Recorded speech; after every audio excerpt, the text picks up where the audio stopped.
Mike Nicholson, CEO of IPC, and Tommy Christiansen, Equity Research Analyst here at Pareto Securities. A warm welcome to both of you. Thank you very much. And Mike Nicholson, could you please start by telling the history of IPC, because you're a spin-off from London Group? No, that's absolutely correct. Yeah, we didn't exist back at the beginning of 2017. And with the success of Lundin Energy's business in Norway, the non-Norwegian producing assets of Lundin Energy were being overwhelmed. So what the Lundin family, who are serial resource entrepreneurs and have created tens of billions of dollars of value in the space, decided the best thing to do would be to take a subset of the Lundin Energy team, spin the assets out, and really use that as a platform to build a new internationally focused company at a point which was cyclically low. And that's really exactly what we've done. We've been quite active. We've made 4 acquisitions in the past 4 years. We've increased our reserve base by more than 9 times. We've doubled the number of employees. We've more than quadrupled our production, and we've got in excess of 1 billion barrels of contingent resource. So it's been quite an active time in these past 4 years. Just touching on that history, I remember when it was spun off, it was 10,000 barrels per day, quite short reserve life. Can you just touch a bit on exactly where you are on production, reserve life, that kind of where the business has been taken since then? Yeah, no, it's a great question, Tom Eric. So yeah, so from the 3 assets that we had, we were producing around 10,000 barrels a day. It was a fairly short reserve life. We had only 8 years reserve life. So one of the big challenges for us was to really try and increase the longevity of that reserve life. We were bullish about long-term oil prices, and we wanted to acquire as much resource as we could and position the company for a cyclical upswing. And that's exactly what we've done. If you look at our production numbers this year, with our 270 million barrels of 2P, we've now increased that reserve life to almost 18 years. So that means we can sustain those production levels for many years ahead, and significant cash flows, of course, on the back of that. Yeah, and can you touch on that? What kind of cash flows are we talking about at the current production level, if you just take the current oil prices or around this level and current production?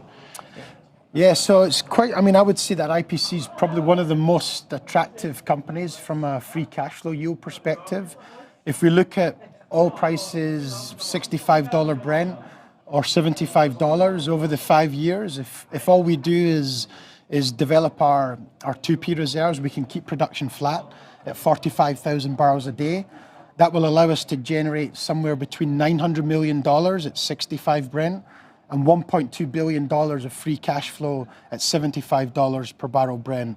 And that represents a free cash flow yield on average every year of between 26% and 35%. Or to put it another way, we can effectively liquidate our enterprise value in 5 years at $65. We'll still have 2/3 of the reserve base, and we'll still have 1 billion barrels of undeveloped resource. So pretty impressive cash flow numbers. Yeah. And if you do that, generate that kind of cash flow, how do you prioritize between, call it, buying back your own shares, dividends, and further M&A opportunities? Because it's been quite a growth story already. Yeah, I think with those kind of numbers, we have the flexibility to do all of those. Yeah.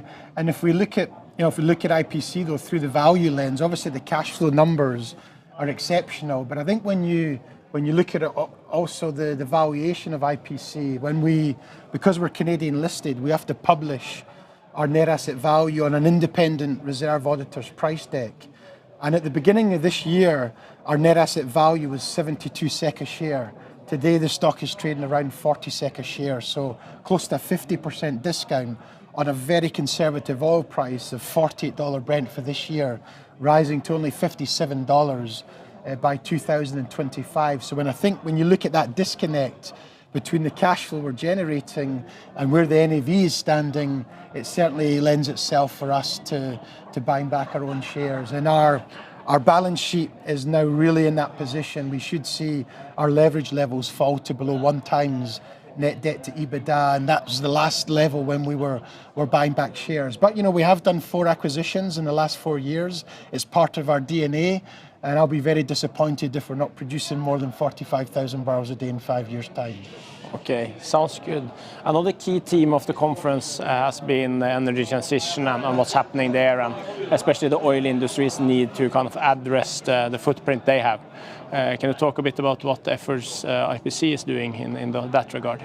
Yeah, and it's a very, very clear strategy in terms of ESG needs to go hand in hand with your growth aspirations. And just alongside our second quarter results, we published our second sustainability report. At its core is a 5-year commitment for us to reduce our net emissions intensity by 50%. So down from 40 kilograms per BOE to 20 kilograms per BOE. We're on the second year of that journey, and we've doubled our carbon offsets from 50 to 100,000 tons this year. And we've made that commitment to continue and reduce that by half by the end of 2025. So yeah, absolutely very important to have a very clear and some firm commitments with respect as to how you're going to manage the transition. Okay. Thank you very much. I will just sum up with some final questions. You talked about dividends, buybacks and M&As. I would just like to know if there is any M&As on the schedule, any focus areas or what do you look for? Yeah, no, it's an excellent question. And so far, as I mentioned, we've made 4 acquisitions in the last 4 years. The first 3 were all in Canada. And one of the reasons we went to Canada was you had a very difficult and challenged market. It was a classic market situation that the Lundin family likes to take a very contrarian approach. And you had big, wide Canadian differentials. So we acquired a material resource base in that downtrend.